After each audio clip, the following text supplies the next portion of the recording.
Perfect. Good morning, everybody. How are you? Good morning. Good morning. Great. How are you, Ruth? Terrific, thanks. What are we doing, Mary? Well, we are launching our new month in February where we're talking about self. It's a whole month focused on ourselves, but really more than just ourselves, how we see ourselves in relationship with others, with change, with all sorts of things, but it's still with a focus on self. And we have guests lined up all month, and we're super excited to start with our first guest, Dr. Inez. And she is bringing to the table a really unique perspective as we launch into our first exploration of how we see ourselves in relationship with family. And especially when there's been some sort of big change that's gone on, whether it's a brain injury or an extended period away or military service, which I think Dr. Inez has some specialty in. But we look at how we see ourselves in relationship with family. So I'm looking forward to the conversation today, ladies. Yeah. Ruth, would you? Me too. Yeah. And Ruth, would you like to start us off with a little bit of When we're talking about self, it's so important to be grounded. So let's do an exercise and ground ourselves. There are two important things with this exercise. The first is that your feet are firmly planted on the ground. So if you need to stand up, but make sure your feet are firmly planted on the ground. That connection's really important, and that your back is straight, so that there is that connection between the top and the bottom. Okay? So if with your feet firmly planted on the ground, you can keep your eyes open or closed, whatever you're most comfortable with. Imagine growing roots from the bottom of your feet, and they spread and they grow and they expand all the way around. The roots are going down, down, down, down, wrapping themselves around all the rocks they see along the way, dipping into the water, cracking through layers of the earth, and going down, down deep until you feel that big rock at the bottom. You wrap your roots around the bottom and you anchor yourself right there. Take that energy from the core of the earth, bring it up through your roots, through your body.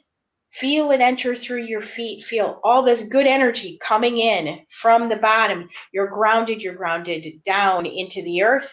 Now we're going to ground up. So pull that energy all the way up through your body, and then feel a connection up top. Beam of light, I guess, is a good way to do this. Through the top of your head, up, up, up, up, up, up, up, reaching till you hit almost a junction box. At the top, connect to that junction box. You're electrically connected up top. Feel that coming down, and now feel the connection all the way through, top and bottom, from the junction box at the top to the rock that's rooting you at the bottom. And then come back. Feel that grounding. So as we start talking about self, it's really important to have that connection with yourself, with I am here, this is who I am, I need to find myself now.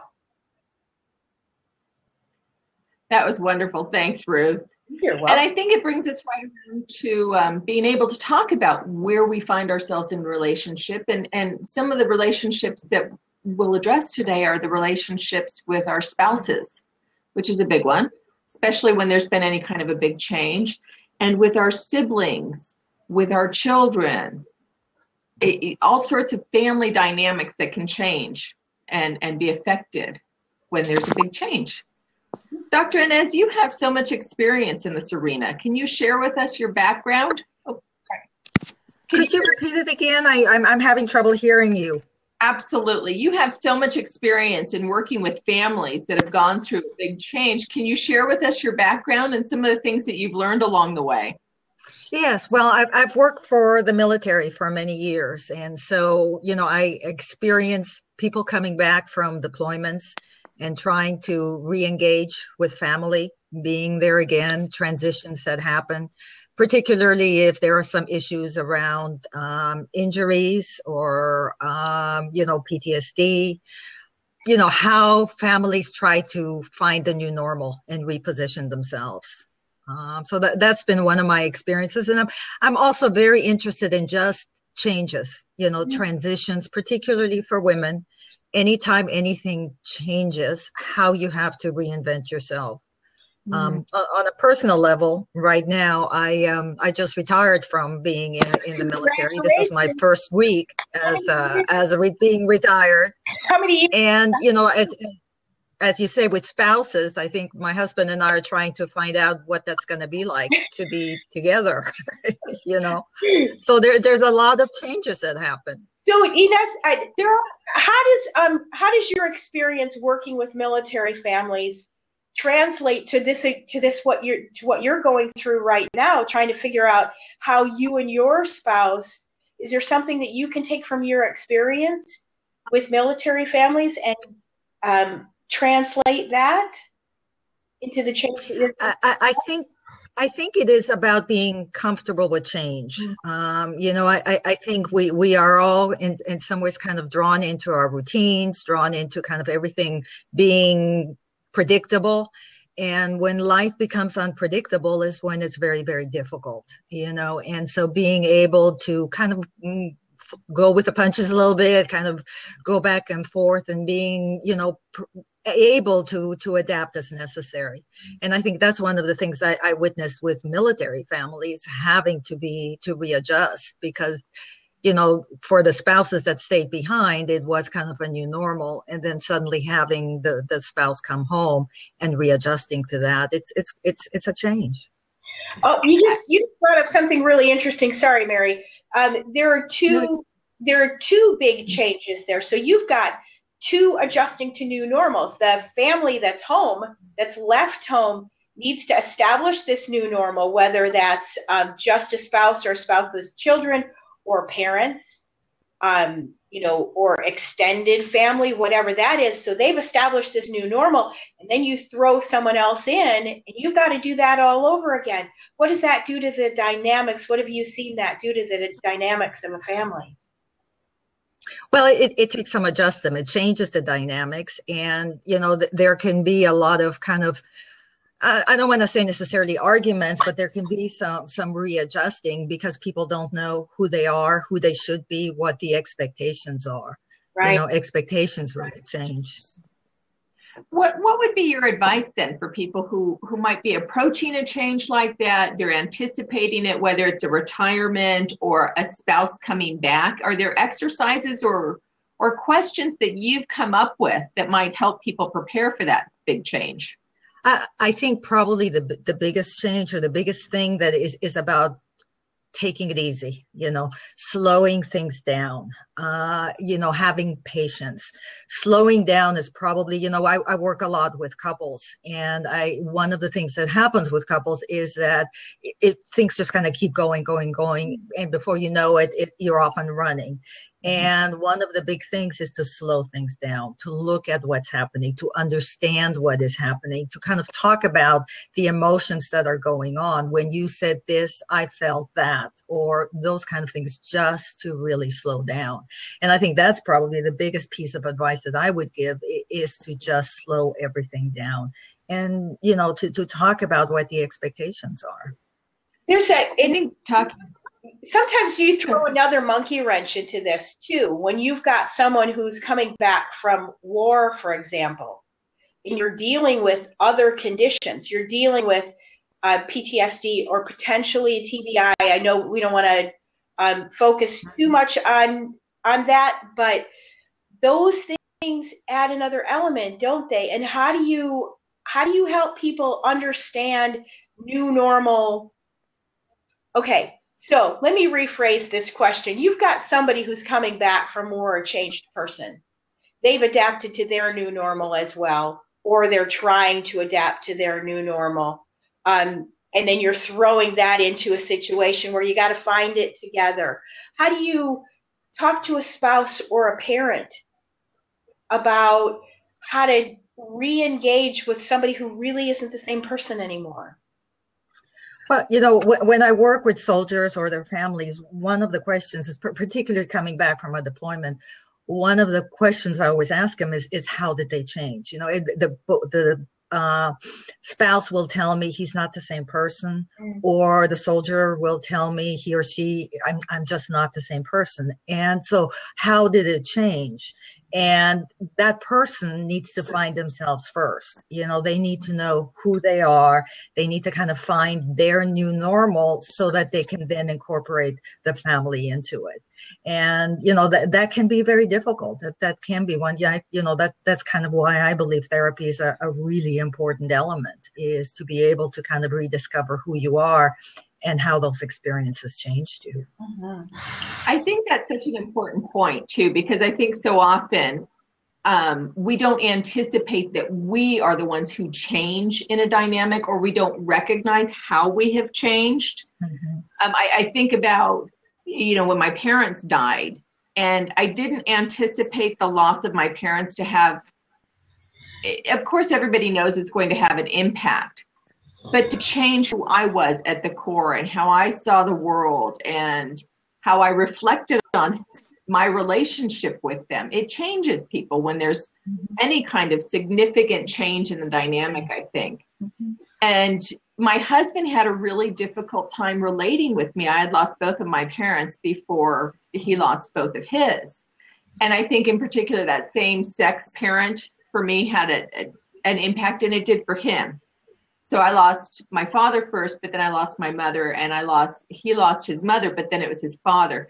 And when we lost our same-sex parents, there was something that was different about how we both responded. I remember he came to me after he'd lost his dad and said, I had no idea it hurt this bad. Did it hurt you this bad too? Mm-hmm. And it was years in the making before I felt like he could finally relate to who I was and how it impacts. So and I didn't recognize it until he talked about it too, fully anyhow. And then he, it was like, yeah, it really did hurt. So I think that finding yourself and how you've changed is not always as easy as one might perceive. Right.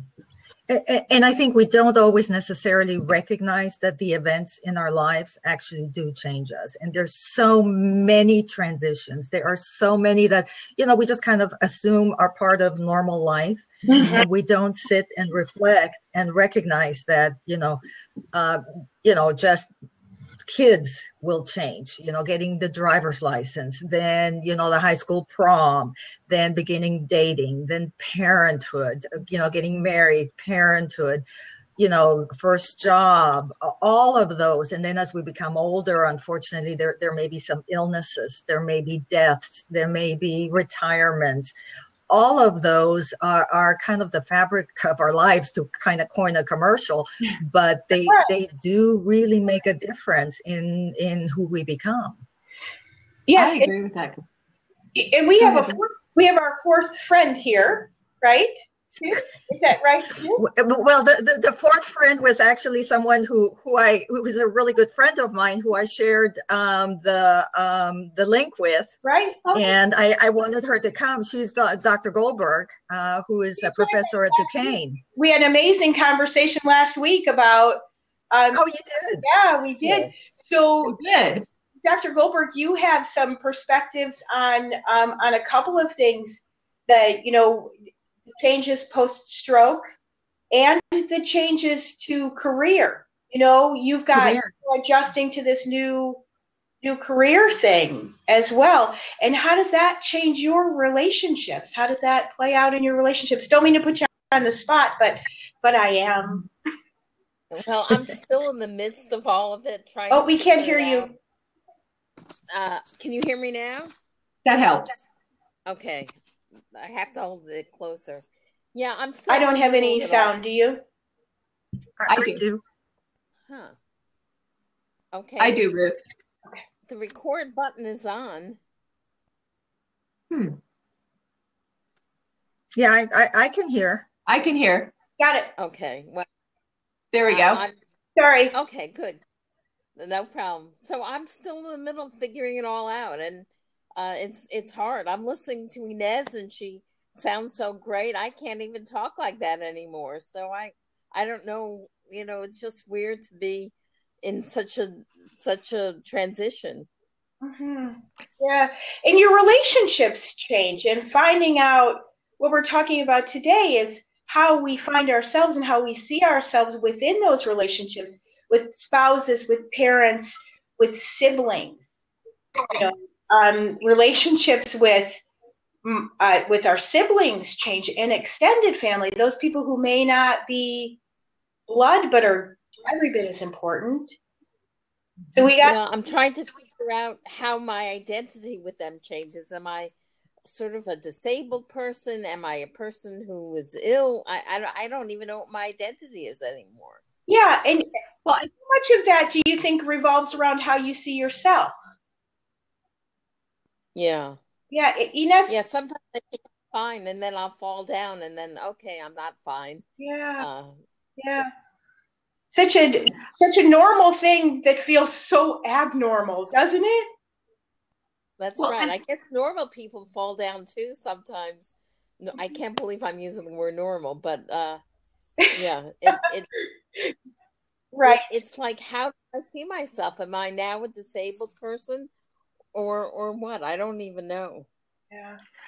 I think Inez brought up a really good point too in the beginning, where you said, take it slow, take it slow. And I know for me, when I've gone through some big changes, whether it's, I've had some physical challenges, or leaving the career that I thought defined me and then launching a different career. And now, I was a homeschooling mom for almost 20 years. I'm no longer a homeschooling mom.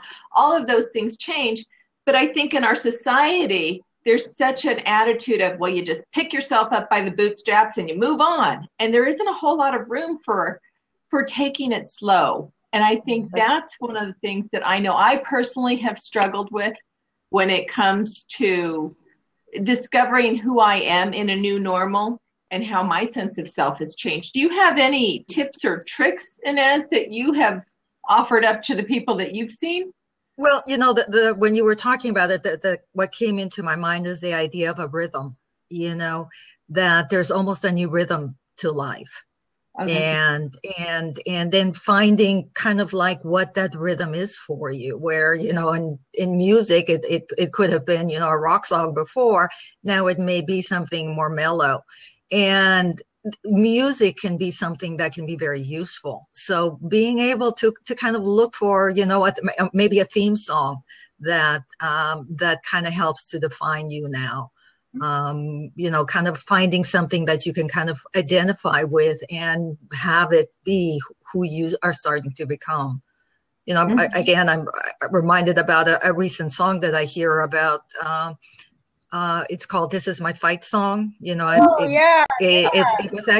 was actually purchased by a commercial but I heard the story behind that song, and it was a young woman who was wanting to be a musician, and everybody was telling her that she wasn't going to make it, and she might as well give up and find a different career. And she decided, no, I'm going to do this. And that's where that song came from. So I thought that something like that is kind of neat, finding a theme song for yourself. Yeah. Mary, do you have a theme song? You got a theme song, Mary? Actually, one of the theme songs was, I'm trying to remember the name of it, but there was a period of my life that I was going through a number of surgeries, and I had 3 or 4 major surgeries within a period of 2 years that knocked me down for anywhere from 6 to 8 weeks at a time. So it kind of defined who I was at the time. And it was a Christina Aguilera song called Strong. I think it's Stronger or Fighter. And I turned it into my friend, as opposed to seeing what my body was doing and the illness as an enemy. I flipped it around, and it's everything you've done to me has made me stronger, made me a fighter. And that was the theme of the song. So that song was cranked all the time. Now, every doctor's appointment. Too. Thank you for that. That's awesome. Mine is a song called Soul Shine. And when I face challenges now, I've got to dig a little bit deeper. I have to look, yes, there are answers in front of me. I can find answers in my relationships. I have a very strong relationship with my husband, so we can find that in each other. But the real answers at this point come from digging down deeply and letting my soul out. So I love that song, and I love the Allman Brothers too. So that just kind of, but yeah. What about you, Ines? Well, one of the songs I've always kind of liked is Walking on Sunshine. Oh yeah. It's kind of a very upbeat song. Yeah. And I kind of like that. It kind of peps me up when I'm feeling down. That's awesome. That's awesome. Yeah. This is good advice because my left side and right side aren't working together. And just walking on the treadmill, I have to work really hard to have my right arm swing when my left foot moves. And I think music would be good for that. I haven't really used music much. Yeah. Yeah. And music has a way of grounding you like no other. It's not really an activity, but something that you engage in. The areas in your brain that light up when you listen to music. It's crazy, to watch a brain while it's listening to music. You're triggering emotion. You're triggering movement. You've got language, and when you add singing to it, you've got recall. You have that mechanical portion as well. So there's a really great brain exercise where you can go to YouTube, put in a song, type in the title of a song and put the word lyrics behind it, and do your own sing-along. Find something that make you happy, do your own sing-along. Your brain just lights up. You can feel it. You can feel the difference in attitude, in ability to think better, in energy levels. Well, one of the things I often recommend to my patients who are depressed was to actually create a playlist for themselves. One that starts, being kind of blue to match the mood that they're in, but then gradually, have a little bit happier songs go along so that the mood actually moves along the line rather than, just matching the sadness. Recognize the sadness, honor the sadness, be with the sadness, but help it to kind of move along to a different place through music. And so creating a playlist like that is something that can be really helpful. That's one of the great advice. I love that advice. And one of the things that I've done personally, and I've done with my children, especially when they were younger and couldn't necessarily articulate how they were feeling, was we used music a lot to express what was going on inside. Mm-hmm. And it's one of the ways I have found for exploring self of what song is resonating with me now. What are the lyrics saying? Why am I connecting with it? And even with my 18-year-old who I'm watching, I'll periodically kind of look at the playlist, or they'll share songs with me. Oh, Mom, you need to hear this. Okay, let me hear it. And it's funny because it will give me a reflection of where they're at in that day or in that period, and I think that music gives us a safe avenue to explore what we're feeling when we can't articulate. Absolutely. I think so. I wonder how this exercise would be if you did this as a family playlist. If you created a family playlist, where are we right now as a family? That would be an interesting exercise and absolutely worth trying. Mm-hmm. That's where I was going back, is if that is a way, the couple or the family can actually have a song that talks about who they are as a family. That could be actually really a fun activity to do. Yeah, that would be interesting. The growth activity that you were talking about, creating that playlist to lift you together, to take you to a new place together. Wouldn't that be cool? That's a great idea. That sounds fun. We have, and I was thinking for this week. Exactly. Even if you had everybody individually bring the song that they feel represents the family at that time, if you had some sort of family gathering, and I think that would give you an interesting perspective. If you think everybody's happy or things are smooth, and somebody comes in with a song that says, basically we're marching our way to the grave, that kind of gives you an insight that maybe not everybody's on the same page, but might also uncover some challenges that you weren't aware of.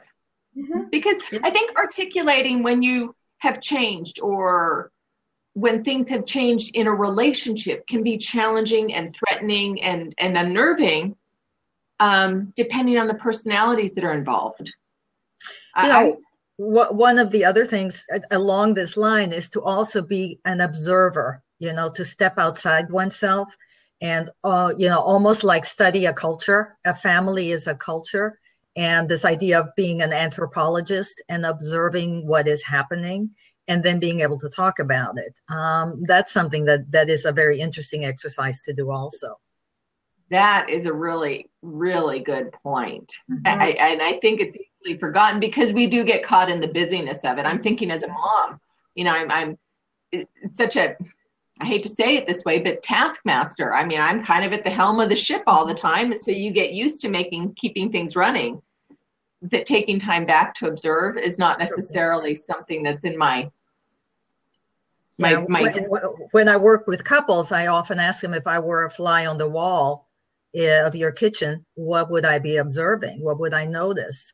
You know, and so being able to step outside oneself and be that fly on the wall gives a really interesting insight into what's going on. Any kind of exercise that allows you to go outside yourself and look at the couple as a different unit, because you've got husband, you've got wife, or you've got, you know, significant other, whatever, however that looks in the family dynamic. Doesn't matter. You've got this person, that person, and then you have this thing that they are together. So when you're talking about, you know, when you're talking about the system, we often forget how we are together, how we are as a family. You know, what my mentor used to call that the space between us. The space between us. Interesting. Yeah. And it's a shared space. And if we hold that shared space as a sacred space, as a place that we treasure and a place that we nurture, we can build from that. You know, and it's almost like the third element. There's you, there's me, and then there's the space between us, all three. Right. Right. That's such a good reminder. Such a good reminder. And again, we're running out of time. How do we do this? Every week, I look down and it's now, you know, 28 after the hour, and seriously, we got to start wrapping. Sign in next time. I had trouble signing in. I went to Inez's email and got it away, but I tried the old link and it wasn't the old link. Oh, there's if we follow each other on Twitter, Mary always posts, I always post. So just check one of our Twitter feeds for the morning. And we always post it on Facebook as well. And anytime you want to join, I'm happy to send a link via email as well. So we're here. That's a brain exercise. And we're trying to figure out the ins and outs of Blab. And I'm not really sure how to find a specific show. But since I set it up, you can search me, and it's always on my page. The old shows and the new shows. So if you go to the old link, just go to me from there, and you'll find it. Which is it's worth taking time to figure out how to join us, right, Mary? Right. It's an ongoing technology, and like I said, if you click on the viewers up at the top, you can see who you follow, and then you get notifications when they've scheduled a new Blab chat. Yes. Okay. So that's another way to do it. Yeah. But there's been so much information that's been so valuable today, and I want to thank both of our guests for being here, because I know that I'm taking away information that I get to try, and I'm excited to apply it to my life to get to know myself better, which makes me a better person in relationship. This was really fun to do and to share and to talk to everybody. Yeah, thank you so much. Thanks. Thank you all. Thanks, everyone. Bye-bye. Have a great week. Bye. Bye-bye.